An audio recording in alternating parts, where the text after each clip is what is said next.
ಅದು ಕೋಟಿ ಕೋಟಿ ಮೌಲ್ಯದ ಐಷಾರಾಮಿ ಕಾರು. ಅಷ್ಟೊಂದು ದುಬಾರಿ ಹಣ ಸುರಿದು ಕಾರ್ ಖರೀದಿಸಿದ್ದ ಮಾಲೀಕ ನೋಂದಣಿ ಮಾಡಿಸದೆ ಕಳ್ಳಾಟವಾಡಿದ್ದ. ಒಂದಲ್ಲ ಎರಡಲ್ಲ ಬರೋಬ್ಬರಿ 3 ವರ್ಷ ನಂಬರ್ ಇಲ್ಲದೆ ಕಾರ್ ಓಡಿಸಿ ಕಳ್ಳಾಟವಾಡಿದ್ದ. ಅದೇ ಕಾರು ಇಂದು ಸೀಸ್ ಆಗಿದೆ.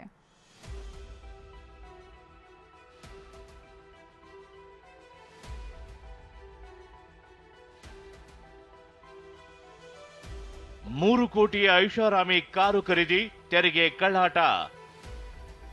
ಲ್ಯಾಂಬೋರ್ಗಿನಿ ಕಾರ್ಗೆ ನೋಂದಣಿ ಮಾಡಿಸದೆ ವಂಚನೆ. ಲ್ಯಾಂಬೋರ್ಗಿನಿ ಹುರಾಕಾನ್ ಕಾರು ಬರೋಬ್ಬರಿ 3,51,00,000 ರೂಪಾಯಿ ಬೆಲೆ ಬಾಳುತ್ತೆ.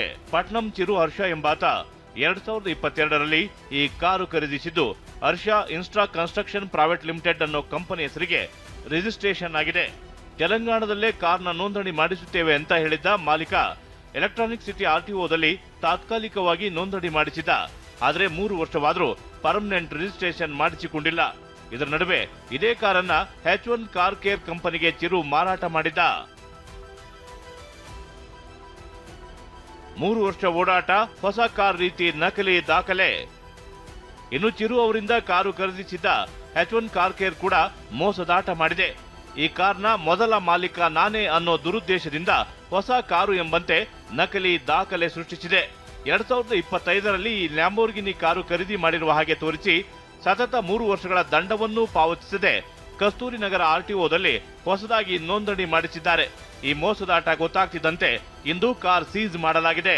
ಒಂದು ಅಡಿಷನಲ್ ಕಮಿಷನರ್ ಅವರು ಲ್ಯಾಂಬೋರ್ಗಿನಿ ಶೋರೂಮ್ಗೆ ಒಂದು ಲೆಟರ್ ಮಾಡಿರ್ತಾರೆ, ಇದ್ರ ಬಗ್ಗೆ ಮಾಹಿತಿ ಕೊಡಿ, ಹರ್ಷ ಈ ಗಾಡಿನ H1 ಕಾರ್ಸ್ ಅವ್ರಿಗೆ ಮಾರಾಟ ಮಾಡಿದ್ದೀರಾ ಅಂತ ಕೇಳಿದ್ದಾರೆ. ಅದರಲ್ಲಿ ಕ್ಲಿಯರ್ ಆಗಿ ಅವ್ರು ಹೇಳಿದ್ದಾರೆ, ನಾವು ಇವ್ರಿಗೆ ಯಾರೇ ಇದೆಯಾದಂತಹ ಇನ್ವಾಯ್ಸ್ ಅಥವಾ ಯಾವುದೇ ಸೇಲ್ ಲೆಟರ್ನ ಇವರಿಗೆ ಕೊಟ್ಟಿರೋದಿಲ್ಲ, ಕೊಟ್ಟಿದ್ರು ಸಮೇತ ಅದು ಹರ್ಷ ಅನ್ನೋರ ಹೆಸರಿನಲ್ಲಿ ಕೊಟ್ಟಿದ್ದೀವಿ ಅಂತ ಕ್ಲಿಯರ್ ಆಗಿ ಹೇಳಿದ್ದಾರೆ.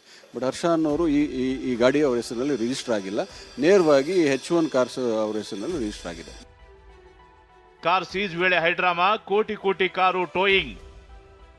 ತಮ್ಮ ಕಾರು ಸೀಸ್ ಆಗ್ತಿದೆ ಅನ್ನೋದು ಗೊತ್ತಾಗ್ತಿದ್ದಂತೆ ಶೋರೂಮ್ಗೆ ಬೀಗ ಹಾಕಿ ಮಾಲೀಕರು ಎಸ್ಕೇಪ್ ಆಗಿದ್ರು. ಹೀಗಾಗಿ ಪೊಲೀಸರೊಂದಿಗೆ ಎಂಟ್ರಿ ಕೊಟ್ಟ ಆರ್ಟಿಒ ಶೋರೂಮ್ನ ಬಾಗಿಲು ಮುರಿದು ಕಾರ್ ತೆಗೆದುಕೊಂಡು ಹೋಗಲು ನಿರ್ಧರಿಸಿದ್ರು. ಆಗ ಎಚ್ಚೆತ್ತ ಮಾಲೀಕರು ಶೋರೂಮ್ ಬಾಗಿಲು ತೆರೆದ್ರು, ಆದ್ರೆ ಕಾರ್ನ ಬೀಗ ಕೊಟ್ಟಿರಲಿಲ್ಲ. ಹೀಗಾಗಿ ಕೋಟಿ ಕೋಟಿ ಮೌಲ್ಯದ ಕಾರನ್ನ ಟೋಯಿಂಗ್ ಮೂಲಕ ತೆಗೆದುಕೊಂಡು ಹೋಗಲಾಗಿದೆ. ಕಿರಣ್ ಸೂರ್ಯ, TV9 ಬೆಂಗಳೂರು.